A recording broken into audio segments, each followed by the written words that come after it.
আজকে আমরা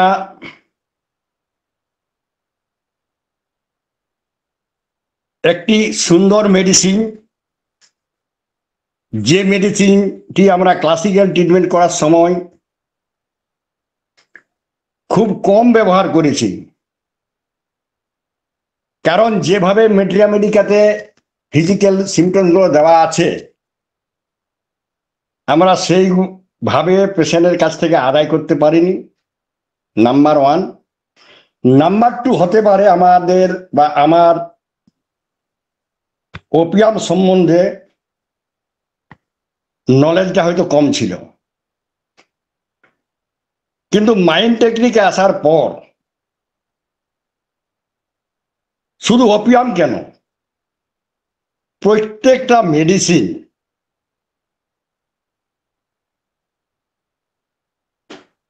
পড়তে, বুঝতে, শিখতে শিখতে পেশেন্টের অতি সাধারণ কথাবার্তাগুলো দিয়ে কিভাবে মেডিসিন সিলেকশন হচ্ছে, only depending upon mental state of the patient, সেটাই আমরা চর্চা করছি, আলোচনা করছি, শেখার চেষ্টা করছি। এবং অবাক হয়ে যাচ্ছি, এই মেথডটা যদি আমরা না জানতাম কিছুটাও, হোমিওপ্যাথির যে এসেন্স, হোমিওপ্যাথিকে যেটা বিরাট আমরা শক্ত সামর্থ্য সাবজেক্ট হিসাবে, বোঝ হিসাবে মাথায় তুলে নিয়েছিলাম, এবং রোগী চিকিৎসা করতে গিয়ে আমরা দিশাহারা হয়ে যেতাম। এখানে বেলেডোনা দিই না একোনাইট দিই, না আর্সেনিক দিই, না রাস্টাক্স দিই।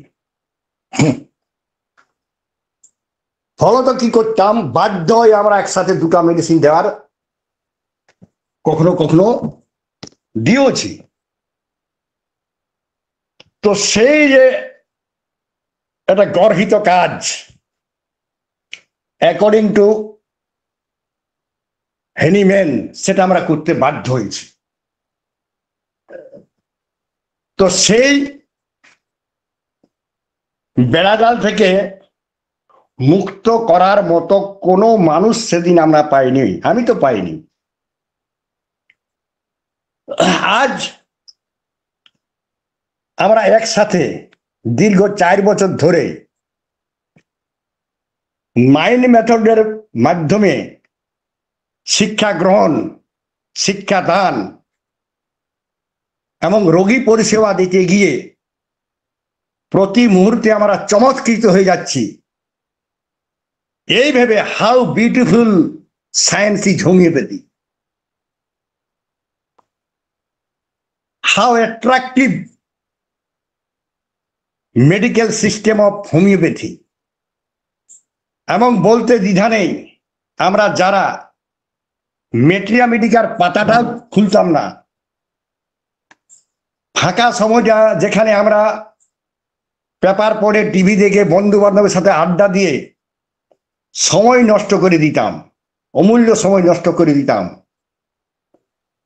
আমাদের কোনো গ্রুপ ছিল না একসাথে পড়াশোনা করার, কোনো মানুষকে কাছে পেয়েছিলাম না আমাদের হোমিওপ্যাথির জ্ঞানের ভান্ডারটাকে আরো বেশি বাড়িয়ে নেওয়ার।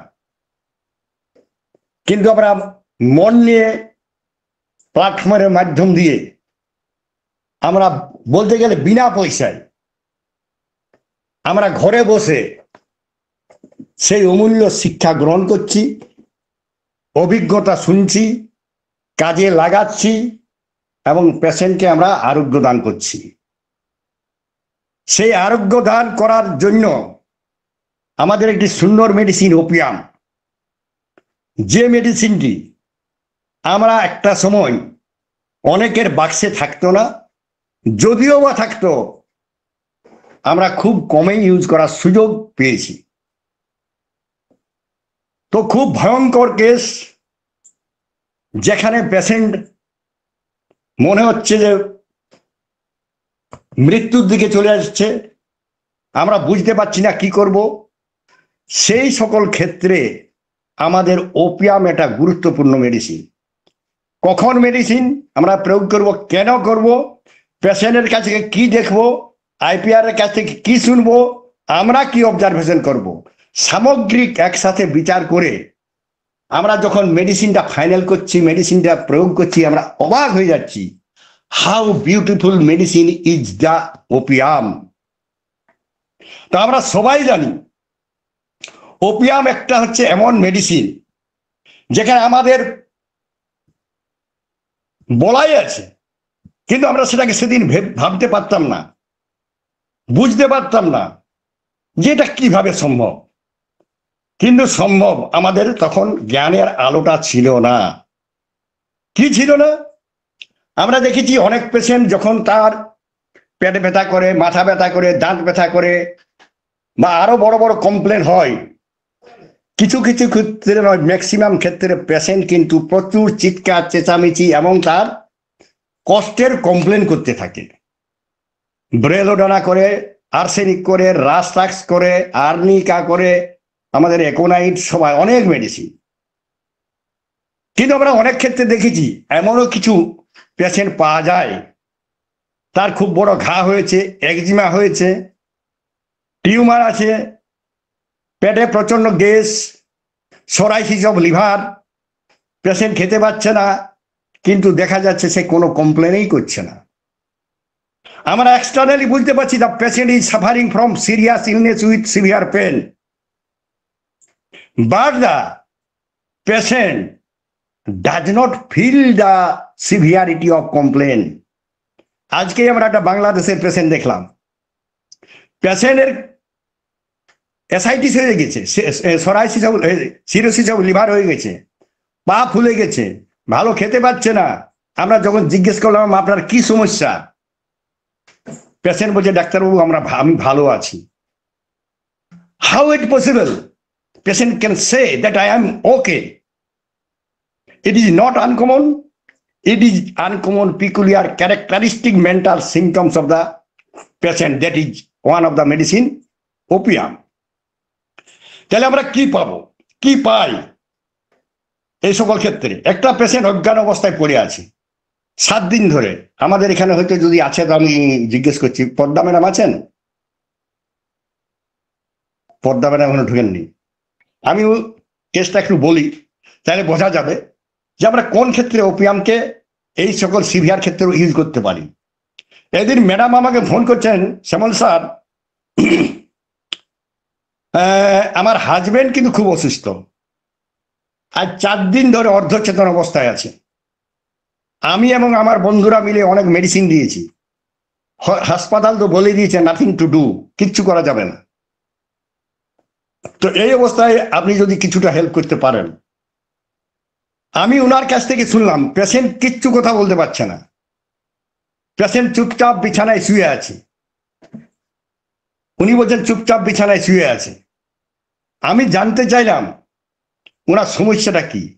সমস্যাটা ওনার সেরিব্রাল প্যারালাইসিস হয়েছিল, কিছুটা ভালো ছিল, এবং এই 4 দিন থেকে উনি সেমি আনকনসাস কন্ডিশনে আছে। কি বলছে? বলছে কিচ্ছু বলছে না। জল খাবার কিছু চাইছে, কিচ্ছু চাইছে না। কথা বলার চেষ্টা করছে, কিচ্ছু বলছে না। কোনো অভিযোগ করছে, তা করছে না, nothing. That means patient is not able to say anything. Not only to doctor, also does not want to say anything. His IPR also. তার স্ত্রীকে পর্যন্ত কিছু বলছে না। This is the scenario of the patient. এই ছিল scenario. তাহলে আমরা এই ঘটনা থেকে কি বুঝলাম? একটা পেশেন্ট অর্ধচেতন অবস্থায় থাকলেও কখনো না কখনো তার কষ্টের কথা বলা, এটা তো করা উচিত ছিল। কখনো না কখনো ইশারা করে তো কিছু তার চাওয়ার ছিল, জল, হয়তো চা বা কিছু, বা সাইড চেঞ্জ করা ইত্যাদি, বা লেট্রিনে যাওয়া, বা বাথরুমে যাওয়া। কিন্তু পেশেন্টের সেরকম কোনো অবস্থা ছিল না, এবং 4 দিন ধরে তার কোনো না দাবি, না কোনো চাওয়া, না কোনো পাওয়া। তাহলে কেমন ছিল? ওই সিরিয়াস কন্ডিশনের পেশেন্ট একবারেই চুপচাপ ছিল, যেমন তার কিছুই হয়নি। তো এইখান থেকে আমরা রুব্রিক্স নিয়েছিলাম না আস্কিং নাথিং ফর। কারণ সে কিছু চাইছে না, না জল চাইছে, না টিভি খুলে দিতে বলছে, না চায় চাইছে, না সাইড চেঞ্জ করে দিতে বলছে। কখনো যদি তাকে জোর করে ডাকা হচ্ছে তখন একটা আওয়াজ দিচ্ছে, কিন্তু কখনো উচ্চারণ করছে না আমাকে জল দাও, খাবার দাও, কিছু একটা দাও। This is called asking nothing for. আপনার রেপার্টারি করুন এবং সাথে সাথে ব্যাপারগুলো বোঝার চেষ্টা করুন। এবং আমি বললাম যে আপনার স্বামী আপনাকে কিছু বলছে, বলছে না ডাক্তারবাবু 4 দিন ধরে কিছু বলছে না, দেখুন গলাটা কত ঘড় ঘড় করছে, আর মাঝে মাঝে খুব জোরে মানে এটা যেন হেঁচকি উঠছে, যেটাকে আমরা শেষ যাত্রীর শেষ সিগন্যাল মনে করি, সেটা উঠছে। কিন্তু না চাইছে কিছু, না বলছে কিছু, চুপচাপ শুয়ে আছে। আমি বললাম পেশেন্ট কি বরাবরই তার কোনো শরীর স্বাস্থ্য খারাপ হলে আপনাদেরকে বলে, অভিযোগ করে? বলছে না ডাক্তারবাবু অত সহজে বলে না, অত সহজে বলে না। তাহলে কখন বলে? না যখন ওনার শরীর স্বাস্থ্য কষ্টটা খুব বেশি হয় তখন উনি বলেন যে আমার এই হচ্ছে সেই হচ্ছে। তো ডাক্তার দেখানোর কথা বলেন? বলছে না ডাক্তারবাবু ডাক্তার দেখানোর কথা উনি কোনোদিন বলেন নাই, যে চলো আমাকে ডাক্তার কাছে নিয়ে চলো। তাহলে কি অবস্থায় থাকে? সেই অবস্থায় শান্ত মেজাজে থাকে, চুপচাপ থাকে, কোনো রাগ নেই, কোনো দুঃখ নেই, চুপচাপ থাকে। এটা আর এজ এ ম্যান আমি পার্সোনালিটা জেনে নিলাম। তাহলে আগেও যখন তার কিছু কষ্ট হতো পেশেন্ট কোনো কমপ্লেন করতো না, ডাক্তারের কাছে যাওয়ার কথা ভাবতো না, জোর করে ডাক্তারের কাছে নেওয়া যাওয়া বা ওই ম্যাডাম ওনাকে ওষুধ দিতেন। তাহলে আমরা এই যে গল্পটা শুনলাম, বর্তমান present condition of the patient and the past history of the patient or personality of the patient, ঠিক আমরা কি বুঝলাম? বুঝলাম আর কিছুই না, very easy. At present 1 number rubrics আমি নিলাম asking nothing for, complaining never, content night. What is content night? Night means অন্ধকার।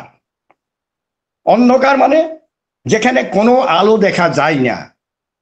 একজন পেশেন্ট সে তার রোগাক্রান্ত অবস্থায় ন্যাচারালি নর্মালি সে কি হয়, সেই রোগের কবল থেকে মুক্ত হওয়ার জন্য ডাক্তার চাই, ওষুধ চাই, সাপোর্ট চাই, সহযোগিতা চাই, মানসিক একটা সাপোর্ট চাই। কিন্তু এই পেশেন্ট কোনোভাবেই না আকারে ইঙ্গিতে না ইশারা করে আইপিআরকে অর্থাৎ ম্যাডামকে বোঝানোর চেষ্টা করেনি যে আমাকে কিছু চাই। তাহলে সে ওই অবস্থায় কেমন আছে? যে অবস্থায় পেশেন্ট আছে সেই অবস্থাটাকে আমরা, যে অবস্থায় পেশেন্ট ভালো আছে সেই অবস্থাটাকে আমরা বলছি কন্টেন্ট নাইট। আমি জিজ্ঞেস করলাম, আপনি জোর করে জিজ্ঞেস করুন কেমন লাগছে, কেমন লাগছে একটু জোর করে, একটু কারো মানুষ জোর করে ভালোভাবে জিজ্ঞেস করুন কানের গোড়ায় কেমন লাগছে। এটা যখন ম্যাডাম উনাকে কানের গোড়ায় খুব জোর করে বললেন কেমন লাগছে আপনাকে, পেশেন্ট বলছে আমাকে ভালো লাগছে, আমি ঠিক আছি, আমি ঠিক আছি। তাহলে এই একটা মাত্র ওর কাছ থেকে কোনো রকম একটা কথা পেয়েছিলাম, কোনো রকম, সেটা আমি শুনতে পাইনি। উনি বলছেন, ডাক্তারবাবু বলছে যে ঠিক আছে। তাহলে দেখুন পেশেন্টের এই একটা অবস্থা, সেক্ষেত্রেও পেশেন্ট বলছে ঠিক আছি। That is well says when very sick she is. যখন সে প্রচন্ড খারাপ অবস্থার মধ্যে আছে, গলায় তার ঘড়ঘড় আওয়াজ হচ্ছে, তখনও পেশেন্ট বলছে আমি ভালো আছি। This is called content night. Content night অর্থাৎ তার জীবনে একটা অন্ধকারতম জায়গা চলে এসেছে, যেখানে মৃত্যুর হাতছানি দিচ্ছে, যেখানে গলা তার ঘড়ঘড় করছে, মাঝে মাঝে দীর্ঘ নিঃশ্বাস ফেলছে। At that condition is called the last condition of a patient. সেখানেও পেশেন্ট বলছে আমি ভালো আছি। দিস সিচুয়েশন, এই যে ভালো আছি সিচুয়েশনে দুটো দিকে ইন্ডিকেট করছে কি? নাম্বার ওয়ান, আমাদের according to the rubrics, well says when very sick his আর কন্টেন্ট নাইট। রেপার্টের করে আমাদের মেডিসিন ছিল ওপিয়াম। 3টা ডোজ খাইয়ে ম্যাডাম ওর উপর তলায় রান্না বান্না করে সেখানে গেলেন। সেখানে 1.5 ঘন্টা পরে এসে দেখছেন এবং আমার সঙ্গে সঙ্গে ফোন করছেন, শ্যামল স্যার আমার হাজব্যান্ড বিছানায় বসে আছে এবং বলছে আমাকে একটু চা দাও। How uncommon peculiar characteristics result of opium. আমি তো অবাক হয়ে গেলাম। স্যার ওপিয়াম কত দেওয়া হলো স্যার? ওপিয়াম কত দেওয়া হলো? 30। তাহলে ওপিয়াম 33টা ডোজ খাওয়ানোর পর ঘন্টা 1.5-1.25 মধ্যেই সেই পেশেন্ট বিছানায় বসে আছে এবং বলছে আমাকে চা খাও, চা দাও। এবং বিকালবেলা সেই পেশেন্ট এই কাতারে ঘন্টা 1.5 পরে সেই পেশেন্ট খাবার খাচ্ছে। সন্ধ্যাতে নিজের ডাইনিং টেবিলে বসে খাবার খাচ্ছে। পরের দিন ম্যাডাম আমাকে ফোন করলে রাতের বেলা, ডাক্তারবাবু বোঝা স্বামী আমার অনেক ভালো আছে। পরের দিন আমাকে ভিডিও পাঠালেন, আপনারা হয়তো ভিডিওটা আমি পোস্টিং করতে পারি ওনার অনুমতি নিয়ে। আপনারা দেখবেন খুব ভালো আছে। যখন জিজ্ঞেস করছে ওর ছেলে, বাবা তুমি কেমন আছো? আরে আমি ভালোই আছি, আমি দিনেও ভালো রাতেও ভালো। What is this? This is, আর বলার যে ভঙ্গি, দু হাত খুলে যে বলার ভঙ্গি, এটাতেই মনে হচ্ছে পেশেন্টটি কন্টেন্ট অ্যান্ড কোয়াইট। তাহলে দেখুন এই অবস্থায় পেশেন্টের না কোনো ব্যথা, না কোনো বেদনা, না কোনো যন্ত্রণা, না মানসিক না শারীরিক। It is called painlessness of complaints, usually painful. এই কন্ডিশনে একটা মানুষের শারীরিক কষ্ট না হতে পারে, মানসিক কষ্ট হওয়া তো স্বাভাবিক ছিল। But in case of opium it is clear, আমরা এগুলো পাই যে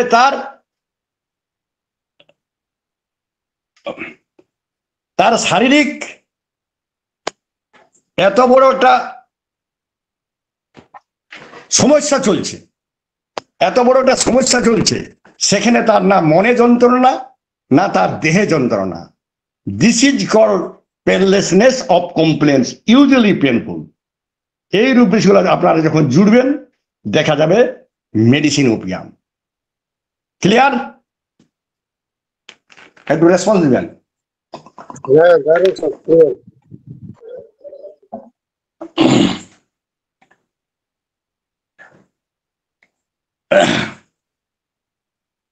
তাহলে দেখুন ওপিয়ামকে এই অবস্থায় আমি অন্তত গোটা 4 পেশেন্টকে সুস্থ করতে পেরেছি। একটা পেশেন্ট আমার বন্ধুর বাবা ছিল, ও কলকাতার এক বিখ্যাত ডাক্তারকে দিয়েছিলেন, মানে ব্রেনে ওর টিউমার হয়েছিল, কিন্তু সেই টিউমারের জন্য থুজা 0/123 2 মাসের ওষুধ দিয়েছিলেন, প্রচন্ড ওনার ফি, কিন্তু কিচ্ছু হয়নি। আমাকে ফোন করেছিলেন, ঠিক সিমিলার একই কন্ডিশন ছিল, আমি সিমিলার ওপিয়ামে সিলেকশন করেছিলাম 6। পরের দিন পেশেন্ট কিন্তু চোখ খুলে একটা দুটা কথা বলে আমাকে সকালে ফোন করে, শ্যামল স্যার আপনাকে আমার বাড়ি আসতেই হবে। আমি যখন যাই বিকালে দেখি পেশেন্ট বিছানায় বসে আছে, খাবার খাইয়ে দিচ্ছে।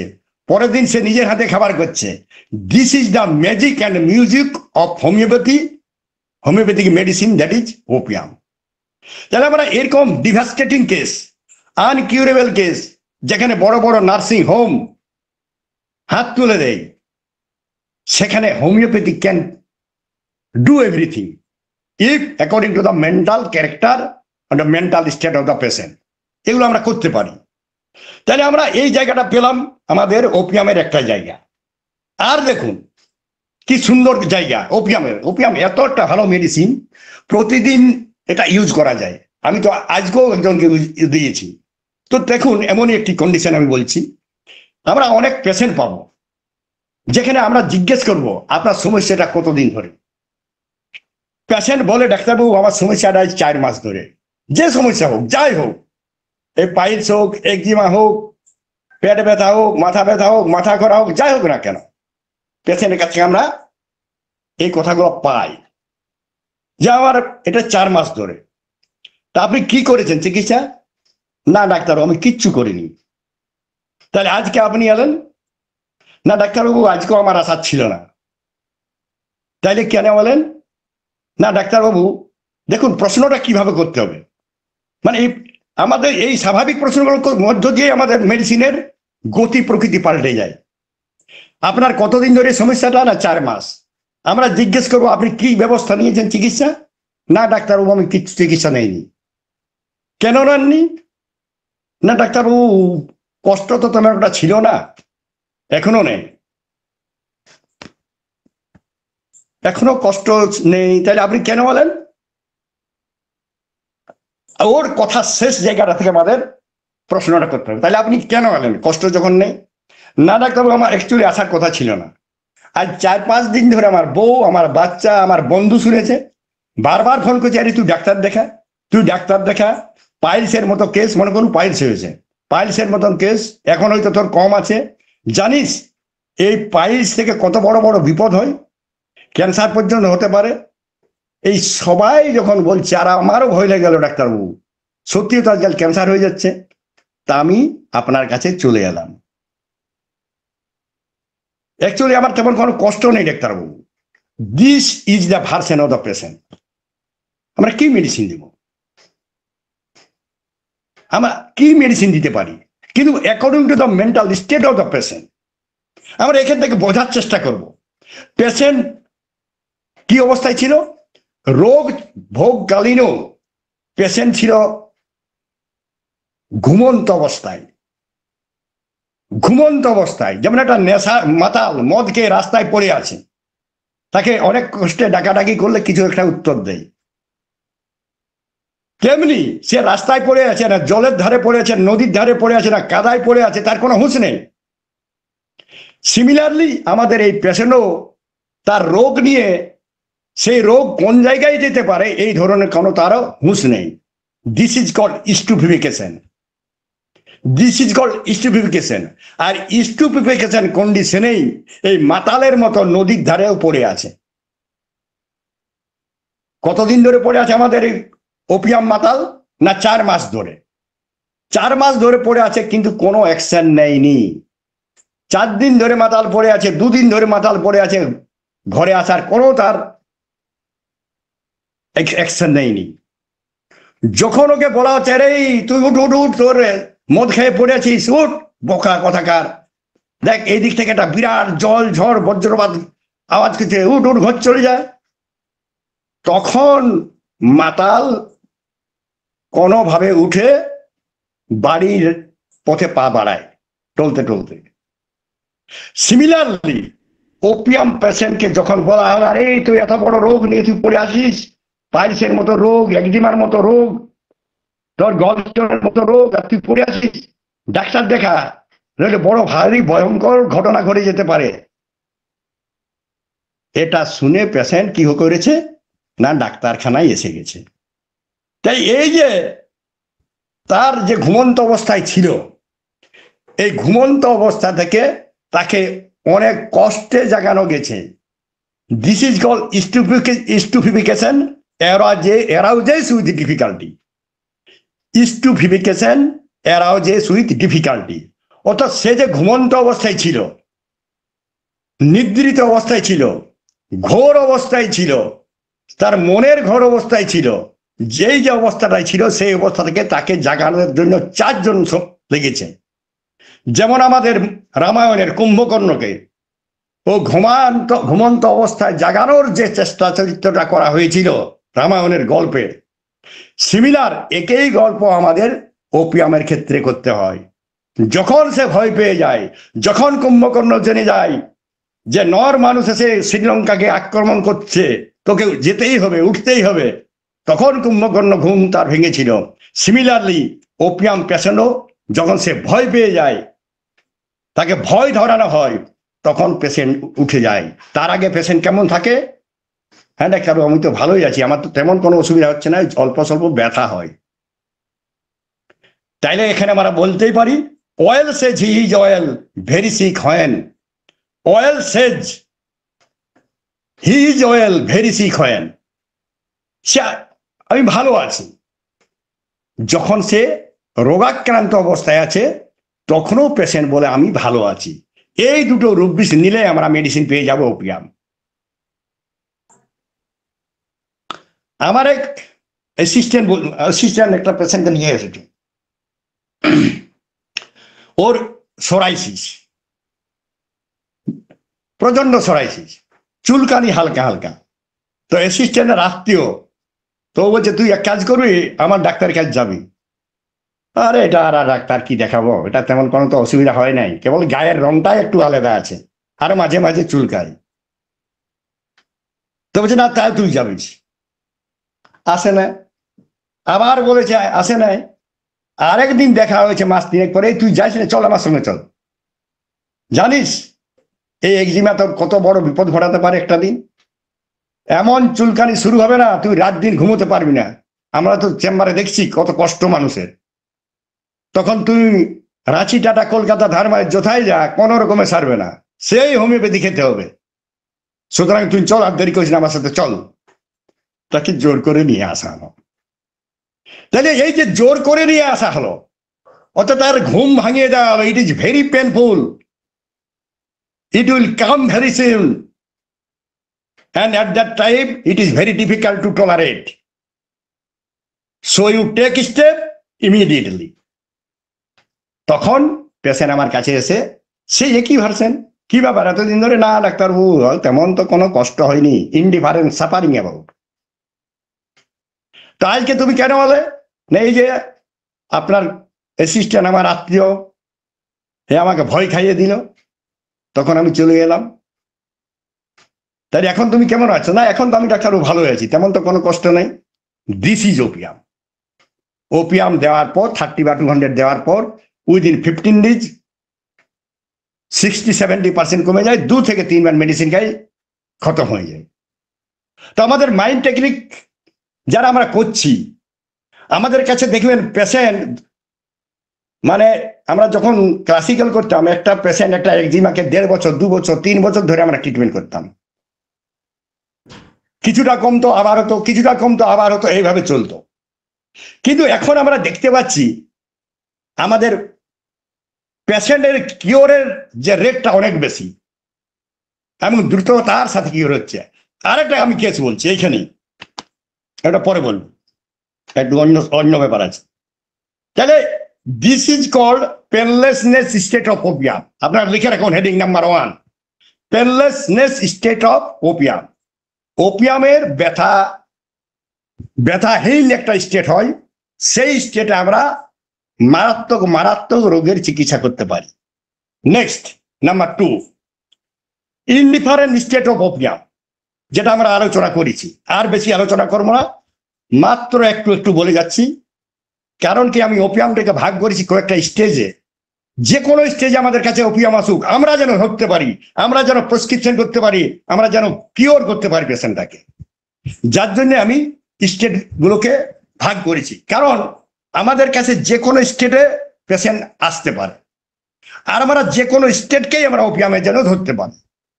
তাইলে আমাদের মধ্যে কি হবে, যখন আমরা এটা ইউজ করে রেজাল্টটা যখন পাবো, তখন আমরা বুঝতে পারবো how beautiful method it is, how beautiful homeopathy, এটা আমরা বুঝতে পারবো।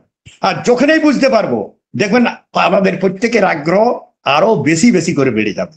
এই জন্য আমি স্টেজ বাই স্টেজ তৈরি করেছি। Number 2, indifferent state of opium. তো এটা আমরা গতবারে খগেনও আলোচনা করেছে, আমিও আলোচনা করেছি, তবুও আমি একটু বলে যাই। পেশেন্টের ক্ষেত্রে আমাদের কাছে কি আসে, কি বলে, একই ব্যাপার, পাইলস 4 মাস ধরে ভুগছে, কখনো রক্ত, কখনো ব্যথা, বা যে কোনো কেসে রোগই হোক না কেন, পেশেন্ট আমাদের কাছে এসেছে, আবার জিজ্ঞাসা কতদিন আপনার কি সমস্যা? না ডাক্তারবাবু পাইলসের সমস্যা। আচ্ছা আচ্ছা আচ্ছা, পাইলসের সমস্যা আপনার। হ্যাঁ, তো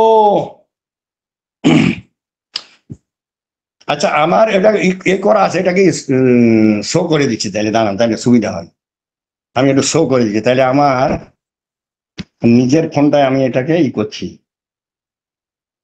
আমি জয়েন হচ্ছি নিজে, মানে যে ফোনটাতে আমি এটাই ছেড়ে দিচ্ছি এই ফোনটাকে। না না, ল্যাপটপ জয়েন করলে ভালো হয়, ল্যাপটপ থেকে তো আমি পারবো না আবার করতে। ঠিক আছে,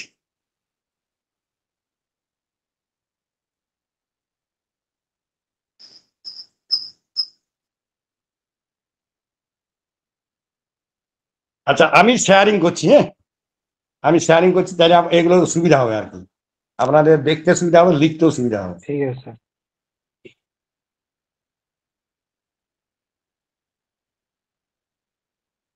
শেয়ারিংটা হচ্ছে কিনা একটু বলবেন। হ্যাঁ, হুম দেখা হুম যাচ্ছে কি? আচ্ছা। দেখা যাচ্ছে? হ্যাঁ, দেখা যাচ্ছে স্যার। দেখা যাচ্ছে। দেখুন, দেখা লেখা আছে ইনডিফারেন্ট স্টেট অফ ওপিয়াম। প্রথমটা দেখে নেন। দেখা যাচ্ছে না স্যার, হ্যাঁ, দেখা যাচ্ছে না। দেখা যাচ্ছে, আর দেখা যাচ্ছে নেটওয়ার্কের তো। সমস্যা আছে, আমরা দেখতে পাচ্ছি। দেখা যাচ্ছে, দেখা যাচ্ছে। আমি তো দেখতে পাচ্ছি না, কিভাবে দেখতে হবে বলুন তো? স্ক্রিনটাই দেখুন। স্ক্রিনটা একটু দেখতে বড় হলে কি করো। করতে হবে বলুন না একটু। স্যারের ওখানে গিয়ে পিন করতে হবে, স্যারের ওখানে গিয়ে শ্যামল পেরি স্যারের ওখানে গিয়ে পিন টাচ করলে পিন দেখাবে, পিন অপশন করুন, তা দেখতে পাবেন।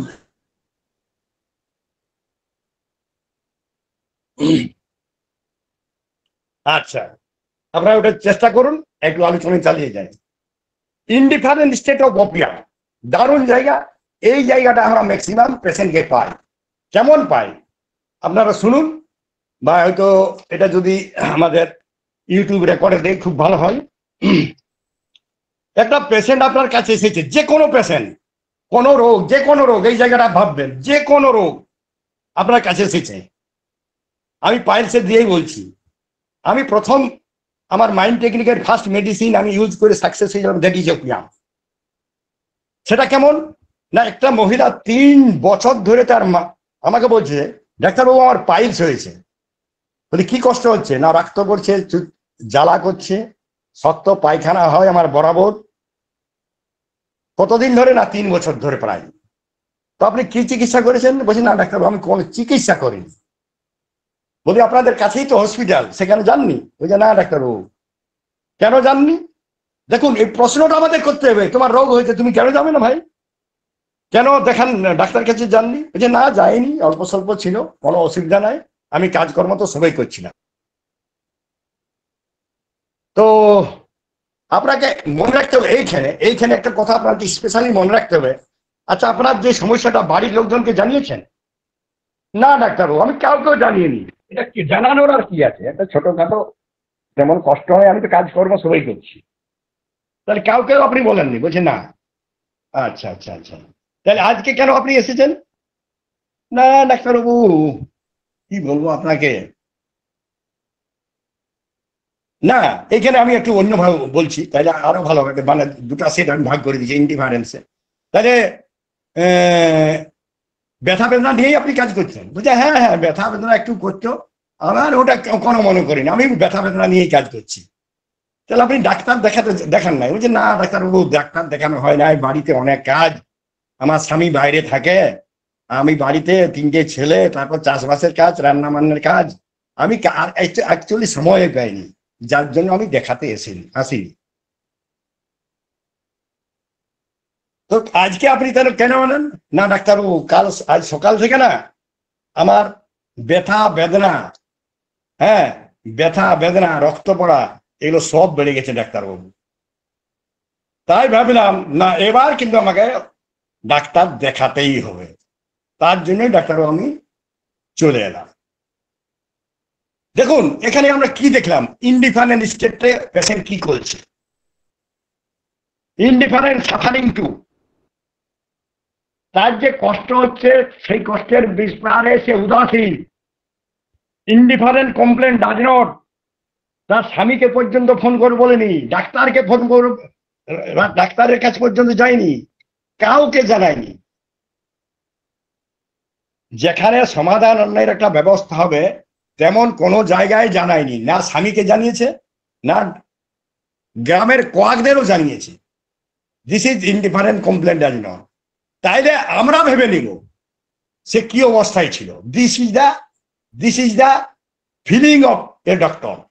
তাই এই অবস্থায় আপনি কেমন কি করছিলেন? না আমি সমস্ত বাড়ির কাজকর্ম করেছি, অল্প স্বল্প কখনো ব্যথা বেড়েছে অবশ্য, তো আমি ওই ব্যথাটা নিয়েই আমি কাজ করেছি, কোনো আমি তেমন গ্রাহ্য করিনি। আরে অল্প ব্যথা, এটাতে কি অসুবিধা আছে? তাহলে পেশেন্ট এই কষ্ট নিয়েও সে সন্তুষ্ট ছিল এবং শান্ত ছিল, এবং কিভাবে মনটাকে উঁচু করেছিল, হাই স্পিরিটেড। তো হোয়াট ইজ হাই স্পিরিটেড? আমাদের এই কথাটা বুঝতে হবে। হাই স্পিরিটেড বলতে কি বুঝি? আমরা স্পিরিট বলতে পারি। তাহলে হাই স্পিরিট মানে কি? মানে মনোবলটাকে বাড়িয়ে নেওয়া। দেখবেন অনেক বাচ্চারা আছে, অনেক বাচ্চারা দেখবেন সাইকেল থেকে পড়ে গেছে। দুটো ছেলে একটা সাইকেলে যাচ্ছিল, মনে করেন 7 বছর 8 বছরের ছেলে, বা হয়তো একটা 5 বছর একটা 10 বছরের ছেলে, দুজনেই সাইকেল থেকে পড়ে গেছে। সাইকেল থেকে পড়েছে দুজনেই, কিন্তু যে বড় ছেলে সে কান্নাকাটি করছে, আর ছোট ছেলেটা সে কান্নাকাটি করছে না, কম কান্নাকাটি করছে, বা তার কষ্ট তেমন কোনো প্রকাশ হচ্ছে না। এই কথাটা খেয়াল রাখবেন। আপনারা এই কথাটা শুনে থাকবেন। আমি এই জন্যই বলছি যে ছেলেটা এত বদমাস, বলছে হ্যাঁ ডাক্তারবাবু বিরাট বদমাস, থেকে আপনারা শাসন করুন। আর শাসন কি বলবেন, একে যা মারি ডাক্তারবাবু, কোনোদিন চোখে জল পড়ে না, বঞ্চ যখন মারি তখন হাসে, তাই আর একে এত মারি না আমার হাতের ব্যথা হয়ে যায়, ওর গায়ে ব্যথা লাগে না জানি না ডাক্তারবাবু। What is this? এরকম কথা আপনারা শুনেছেন? একটু দয়া করে বলবেন। হ্যাঁ স্যার শুনেছি। এরকম শুনে থাকবেন। এটা হচ্ছে পেনলেসনেস। এই যে পেনলেসনেস যে কন্ডিশনটা বললাম, পেনলেসনেস যে কন্ডিশনটাতে বললাম, ইউজুয়ালি পেনফুল। অর্থাৎ এত তাকে মারা হয়েছে, তার ব্যথা নেই, আপনার ব্যথা হয়ে গেছে, তাহলে তার পেনলেসনেস কন্ডিশন, যেখানে পেন হওয়ার কথা তার পেন হয়নি। সিমিলারলি একটা বাচ্চার মধ্যে দেখবেন যে তার কোনো ব্যথা অনুভব করেনি, অন্য লোক ব্যথা অনুভব করছে, অন্য ছেলেটি করছে। আরে ব্যথা কেমন করছে? বলছে হ্যাঁ করছে। তো তো তোর সাইকেলে পড়েছিলিস, তোর ব্যথা করছে না? হ্যাঁ করছে। তো ফুটবল খেলে খেলতে এসেছিস? আর ছাড় না, ব্যথা রেখে কেউ তো কার্য করছে। তাহলে ব্যথা বা কষ্ট থাকা কালীনও কোনো মানুষ যদি স্বাভাবিকভাবে তার কাজকর্মগুলো চালিয়ে যাওয়ার মানসিকতা তার থাকে, তাকে বলা হয় হাই স্পিরিটেড। এখানেও পেশেন্ট কখনো কখনো তার ব্যথাটা কিছুটা বেড়ে গেলেও সেখানে তার না ভয় হতো, না যন্ত্রণায় তাকে কাবু করতে পারত। তাইলে সে কি করত? সে হাই স্পিরিটেডে থাকতো, অর্থাৎ কষ্ট থাকা সত্ত্বেও সে নিজের কাজকর্মগুলো স্বাভাবিকভাবে করে যেত। This is high spirited. এমন দেখবেন অনেক পেশেন্ট বলে, আপনি ভালো করে লক্ষ্য করবেন, এই কথাটা আমরা প্রায়ই পাই। তো আপনার 3 বছর হয়ে গেল, 3 মাস হয়ে গেল, আপনি কোনো ডাক্তার দেখায়নি? হ্যাঁ ডাক্তার তো এখানে হয়েই নেই, বাড়িতে অনেক কাজ, একা মানুষ, ছেলে দুটা স্কুল যায়, স্বামী বাইরে আছে। এবার কারো যদি জয়েন্ট ফ্যামিলি থাকে, ডাক্তারবাবু বিরাট বড় ফ্যামিলি, হ্যাঁ কাজ করতে হয় আমাকে বেশি, কাজের একটুকুও ফুরসত পায়নি, তাই যার জন্য দেখানো হয়নি। তাহলে আজ আপনি কেন হলেন? হ্যাঁ ডাক্তারবাবু আজ সকাল থেকে আমার কষ্টটা বেড়ে গেছে। তো আজ আপনার কাজ ছিল না? না ছিল তো, তাহলে আজ ওই যে কষ্টটা বেড়ে গেছে। তাহলে দেখুন পেশেন্ট কিভাবে আপনার কাছে প্রেজেন্টেশনটা দেয়। কি দেয় না, বাড়িতে অনেক কাজকর্ম, ডাক্তারবাবু বাড়িতে একা মানুষ, আসার সময়ই পাইনি। This is delusion business occupied about business. Delusion business occupied about business. দেখুন কটা মেডিসিন আছে কমন, জগন্নাথ দেখানো। সম্ভবত 2টো মেডিসিন আছে, ওপিয়াম অ্যান্ড ব্রাউন।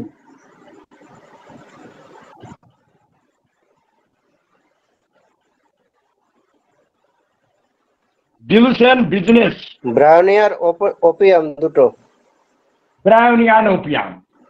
ব্রায়োনিয়ার ওপিয়াম এই কথাগুলো বলে ডাক্তারবাবু অনেক কাজ, বাড়িতে অনেক কাজ, এই কাজ শেষ করবো ওরা আপনার কাছে আসবে, তাহলে ব্রাউনিয়া কি বলবে এই কাজ শেষ করবো মানে? হ্যাঁ ডাক্তারবাবু, আসল ব্যাপারটা হচ্ছে না এই অনেক এই কাজটা যদি না করি না, মানে এটা তো 3 মাস ধরে আমাদের কাজটা যুক্ত থাকতে হয়, চাষের কাজ না করলে অনেক ক্ষতি হবে, ছেলে পিলেরা খাবে কি, অনেক ক্ষতি ডাক্তারবাবু, যার জন্য আমি আসতে পারিনি। তাহলে দেখো কি মেডিসিন আসছে, আমাদের ব্রাউনিয়া চলে আসছে, ব্রাউনিয়া চলে আসছে। দেখো এই ছোট ছোট কথা থেকে এখানেও আমরা দেখতে পেলাম, কি বললাম, delusion business occupied about business. সে তার যে কাজ, দৈনন্দিন যে কাজ, ছাত্র ছাত্রীরা বলে পড়াশোনার জন্য সময় পায়নি, সকালে টিউশন, বিকালে টিউশন, দুপুরে স্কুল কলেজ, হ্যাঁ রবিবার আবার এক্সট্রা ক্লাস, এই জন্য ডাক্তারবাবু সময়ই পায়নি, যার জন্য আসা হয়নি। This is dilution business occupied about business. কিছু মানুষ আছে যারা হাট করে, বিভিন্ন সবজি টবজি বিক্রি করে, ওরা বলে ডাক্তারবাবু কি বলবো, এমন এই কপাল খারাপ আমার, মানে একটুকু সময় নেয়। কেমন সময় নেয়? এই যে কালকে আমি কিছু মাল আমার বাজার বিক্রি করতে বেঁচেছিল, সেটা বিক্রি করতে হলো, আর গেলাম তো আরো কিছু নিলাম, সেদিনও কিছু বেঁচে গেল, আবার পরের দিন বিকতে হবে, নাইলে ক্ষতি। এই যে ডাক্তারবাবু সময়ই নেয়, মানে আমি কি বলবো, এত কাজে ব্যস্ত। ডিলুশন বিজনেস অকুপাইড, এই কথাগুলো পেশেন্ট বলে। আজ কেন তুমি এলে না ডাক্তারবাবু, বিরাট কষ্ট, বিরাট ব্যথা, বিরাট যন্ত্রণা, না দেখাতেই হবে, সেই চলে এলাম ডাক্তারবাবু। This is opium. তাহলে ইনডিফারেন্ট স্টেট অফ ওপিয়াম আমি বলার চেষ্টা করলাম, বোঝানোর চেষ্টা করলাম। তাহলে ইনডিফারেন্ট স্টেজে যখনই এক্সট্রা ভ্যাগেন্স পর্যন্ত চলে আসে, তার কাছাকাছি একটা স্টেট আছে, that is extravagant state of opium. Extravagant state of opium কেমন হয়?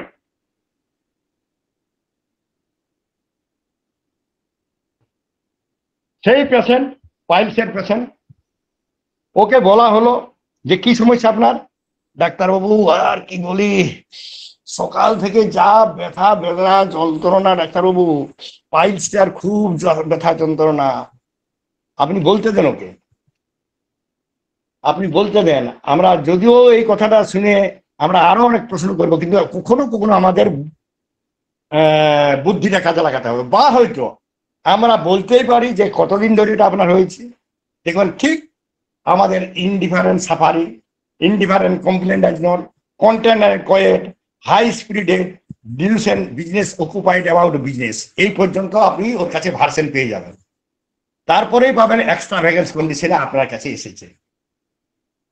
তো আপনার বেড়ে গেছে, কদিন ধরে বেড়েছে দেখুন, এইখানে একটা আলাদা ব্যাপার আছে ডাক্তারবাবু। আমার আসলে এই পাইলসটা তো 10 দিন বাড়া হয়ে গেল, খুব কষ্ট। তো আপনি 10 দিনে কি করলেন সেটাই তো ভাবছি ডাক্তারবাবু। আমি ভাবছি যে হোমিওপ্যাথি দেখাবো না অ্যালোপ্যাথি দেখাবো না আয়ুর্বেদিক দেখাবো। আমি এটা ভাবছিলাম যে আমি কাকে দেখাবো, কোন সিস্টেমে যাবো, অ্যালোপ্যাথি, হোমিওপ্যাথি না আয়ুর্বেদিক। তো একজন বলছে ডাক্তারবাবু হোমিও আয়ুর্বেদিক সরি অ্যালোপ্যাথি খাস, যে আসতো ওরা সার্জেন, মানে অপারেশন করতে বলবে। আর আয়ুর্বেদিকটাও ভাবছিলাম ভালোই, তো দেখা যাক কি যে করি এই ভাবছি কোনটাতে দেখাবো। তো ডাক্তারবাবু আমি এই করতে করতেই দেরি হয়ে গেল। তাহলে দেখুন, what is this? Patient is suffering from severe pain, প্রচন্ড ব্যথায় সে ভুগছে। And এই কন্ডিশনে patient wants to take treatment, but the patient does not know which way is correct to him, কোন রাস্তাটা, কোন পেথিটা তার কাছে ঠিক, এইটা সে বিচার করতে করতে তার দিন পেরিয়ে গেছে। তার মানে পেশেন্ট আপনার কাছে এক্সট্রা ভ্যাগেন্স কন্ডিশনে এসেছে। এক্সট্রা ভ্যাগেন্স কন্ডিশনে যখন ছিল তখন সে কোন পেথিতে চিকিৎসা করাবে সেটার সে হাতাড়াতে শুরু করেছে, কারণ ওপিয়াম পেশেন্ট কিচ্ছু জানে না। ওপিয়াম পেশেন্ট সব সময় অন্ধকারে থাকে। তাহলে গ্রেস্টার makes groping as if in the dark, এই কথাটা বলে পেয়েছেন আমাদের। আমি ভাবছিলাম ডাক্তারবাবু হোমিওপ্যাথি দেখাবো না এলোপ্যাথি দেখাবো না আয়ুর্বেদিক দেখাবো। আচ্ছা কোন ডাক্তারকে দেখাবো, ভাবলাম যে হোমিওপ্যাথি দেখাই, তাহলে কোন ডাক্তারকে দেখাবো? এই বোর্ডের ডাক্তারকে দেখাবো না আপনাকে দেখাবো না আমাদের একটা আত্মীয় আছে তাকে দেখাবো? এইটা ভাবতে ভাবতে আমার আজ 5-6 দিন হয়ে গেল ডাক্তারবাবু। This is called gestures groping হেডিক ইন দ্য ডার্ক। তো এখন আপনার কি চিন্তা হচ্ছে এটা নিয়ে? হ্যাঁ ডাক্তারবাবু আমার বিরাট চিন্তা হচ্ছে। কি চিন্তা হচ্ছে? এখন তো মোটামুটি আমি ব্যথাটা সহ্য করতে পারছি ডাক্তারবাবু। আমার তো ভয় হচ্ছে এই ব্যথাটা যদি রক্ত পড়াটা যদি আরো বেশি হয়ে যায়। আর কি চিন্তা হচ্ছে? হ্যাঁ ডাক্তারবাবু চিন্তা হচ্ছে আমাকে লোকে বলছে আমি যেভাবে হাঁটছি না, লোকে বলছে কিরে তোর কি হয়েছে? আমার এই যখন বলছে না ডাক্তারবাবু আমার বলতে খুব খারাপ লাগছে যে আমার পাইলস হয়েছে।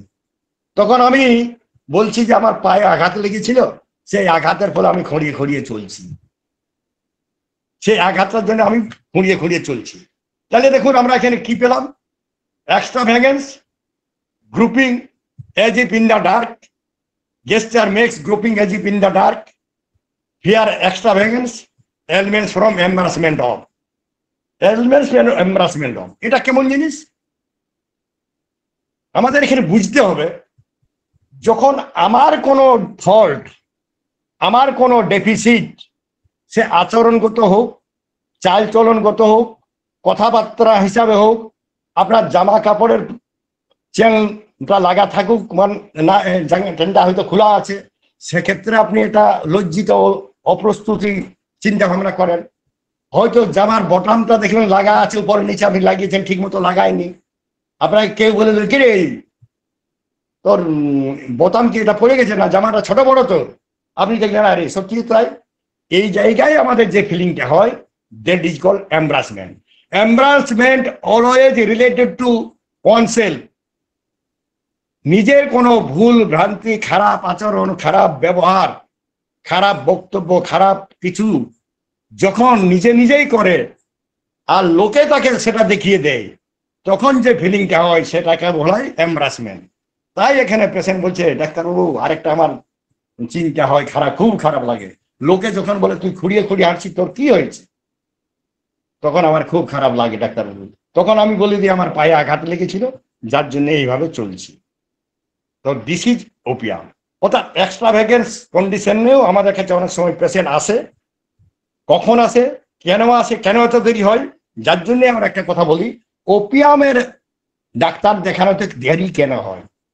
কারণ ওপিয়াম পেশেন্ট ভাবতে থাকে, বুঝতে থাকে, বিচার করতে থাকে যে আমি এলোপ্যাথি দেখাবো না হোমিওপ্যাথি, কাছের গায়ের ডাক্তারকে দেখাবো না দূরের ডাক্তারকে, মোড়ের ডাক্তারকে দেখাবো না টাউনের ডাক্তারকে।